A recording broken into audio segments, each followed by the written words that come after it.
what command you possess over your technical knowledge. Now, finally, I'll like to focus for all the candidates. सबके लिए एक बहुत ही important चीज मैं share करना चाहूँगा, that focus on your maths and aptitude. ये maths और aptitude दो topic ऐसे हैं, they fit everywhere. Whatever the exam you choose to give, कोई सा भी career option अगर आप choose करते हो, सब में maths और aptitude आएगा. तो इसमें तो आपकी होल्ड बहुत स्ट्रांग होनी चाहिए. Either you go for GATE, or you go for IISc, or you go for CAT, or you go for GMAT, or you go for Z, or you go for civil services, you should be strong in maths and aptitude. So from your starting days only, अगर आप second year में हैं, third year में हैं, fourth year में हैं, maths और aptitude के लिए सेपरेट टाइम निकालना चालू कर दो, क्योंकि आपके आने वाले हर एक एग्जाम में मैथ्स और एप्टीट्यूड तो होगा ही होगा. What are the options after MTech in structural engineering from NIT? Either you can go for some government job. Same options वही हैं. अगर आपने MTech कर लिया, if you have done the MTech, again मैं government sector में जा सकता हूँ. ESE दे सकते हो आप, SSC JEE दे सकते हो आप, सिविल सर्विसेज दे सकते हो आप.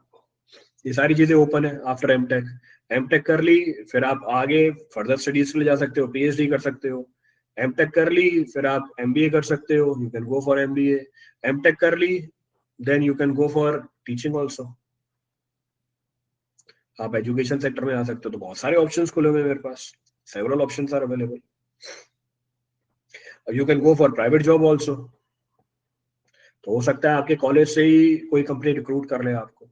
तो after doing MTech in structural engineering from NIT, all these options are available. You can go for a private job, you can go into teaching sector, you can go in government sector, you can go for further studies, you can do PhD, आप MBA कर सकते हैं. So there are several options available for you.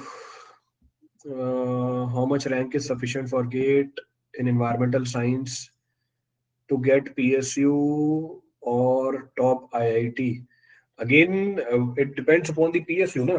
Top IIT के लिए तो आप, अगर आप इन्वायरमेंटल साइंस में 100 रैंक पे लेके आते हो तब भी मिल जाएगी आपको IIT. तो और अगर PSU की बात करोगे, if you talk about PSU, पहले तो इन्वायरमेंटल साइंस की वैकेंसी हो उसके अंदर. They should have the vacancy for environmental science. तो हर PSU में वैकेंसी अवेलेबल नहीं होती है. तो इसलिए आपको अच्छा स्कोर ही करना पड़ेगा. अगर वैकेंसी निकलती भी है, बहुत लिमिटेड होंगी, it will be very limited. So you have to score good. और इन्वायरमेंटल साइंस अभी ऐड हुई है 2 साल पहले, 2 years back only it is being added. तो आपको अच्छा स्कोर करना पड़ेगा उसके अंदर. तो आप टारगेट लेके चलो टॉप 50 के अंदर. अकेडमिक्स अच्छे से पढ़ने से ESE हो सकता है अच्छी रैंक के साथ, मीनिंग अकेडमी के सब्सक्रिप्शन के बगैर. बिल्कुल हो सकता है. किसी ने नहीं बोला आप सब्सक्रिप्शन लो या कोचिंग लो कहीं पे. मैंने कहीं पर भी बोला? मेरा पूरा सेशन हो गया, 1 घंटा निकाल दिया, मैंने कहीं नहीं बोला कि आप कहीं से कोचिंग लो. मैंने खुद कोचिंग नहीं ली थी ESE करने के लिए कहीं पे. मैंने भी तो सेल्फ स्टडी से ESE क्रैक किया है, गेट क्रैक किया है. तो कोई कोचिंग की रिक्वायरमेंट नहीं है, कोई सब्सक्रिप्शन की रिक्वायरमेंट नहीं है. प्रोवाइडेड एक बार अपने आप से पूछो खुद कर पाओगे या नहीं कर पाओगे, whether you will be able to do it on your own or not. So it is not mandatory to go for any coaching for your competitive examination. Reason being, सारा BTech का सिलेबस ही तो है आपका. So if you have prepared well in your BTech, you will be able to crack every exam. Sir मैं second year में हूँ तो एक साथ गेट एंड ESE की प्रिपरेशन कर सकता हूँ. मैं also diploma holder. Manisha, just now I have discuss, ये देखो अभी लिखा हुआ है.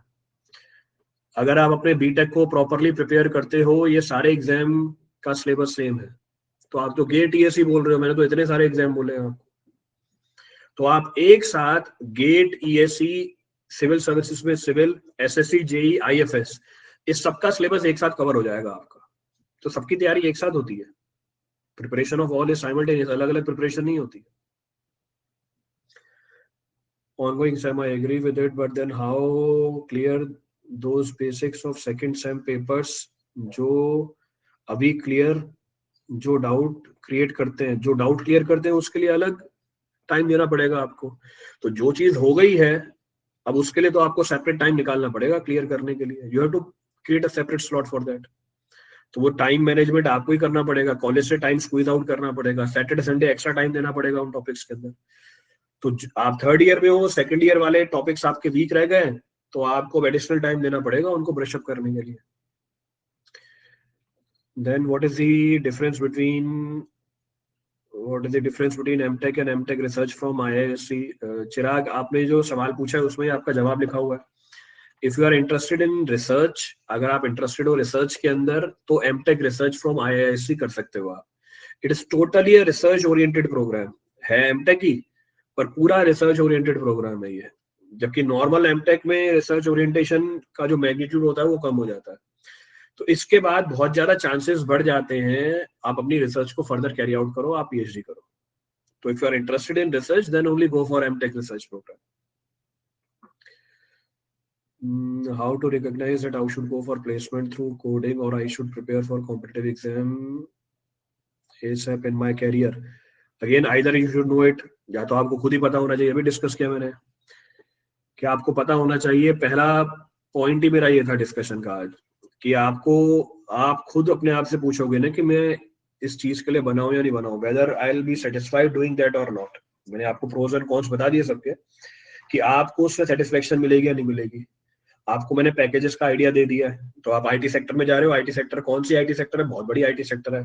तो जिस भी कंपनी को आप टारगेट कर रहे हो उसका एवरेज पैकेज पता होगा आपको. ग्रोथ मैंने बता दिया आईटी में बहुत ज्यादा होती है. So if you are satisfied doing that job, go for that. भूल जाओ गवर्नमेंट सेक्टर को. Sir, what is the entrance exam for PhD to get IISc and IITs? GATE के थ्रू डायरेक्टली पीएचडी में एडमिशन ले सकते हो आप, या आफ्टर एमटेक हर आईआईटी का अलग से एग्जाम होता है, अलग से ये नोटिफिकेशन निकालते हैं. So अगर आप डुअल डिग्री कर रहे हो, एमटेक प्लस पीएचडी गेट, नहीं तो एमटेक करने के बाद हर आईआईटी पीएचडी के लिए नोटिफिकेशन निकालती है, और वो भी एक साल में 2 बार निकलता है.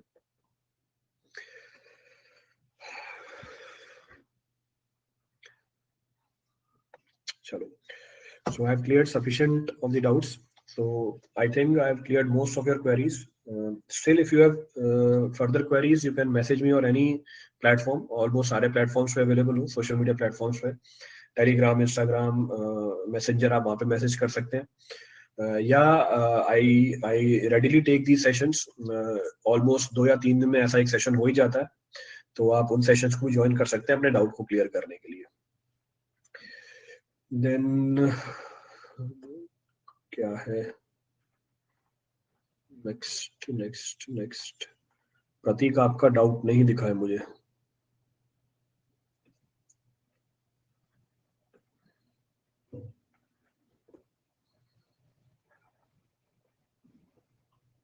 वो ऊपर चला गया कहीं पे.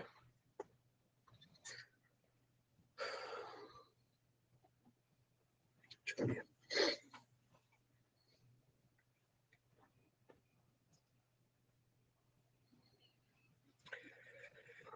फॉरेन यूनिवर्सिटीज में गेट का स्कोर, हाँ, कुछ यूनिवर्सिटीज हैं जो गेट के स्कोर को कंसिडर करती है. जैसे बताया, जो सिंगापुर की यूनिवर्सिटी है एनयूएस, और फ्रांस में भी 2-3 यूनिवर्सिटी हैं जो गेट के स्कोर पे ही एब्जॉर्ब कर लेते हैं ग्रेजुएट्स को.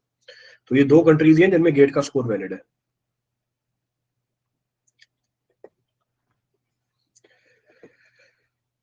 चलिए, so thank you everyone.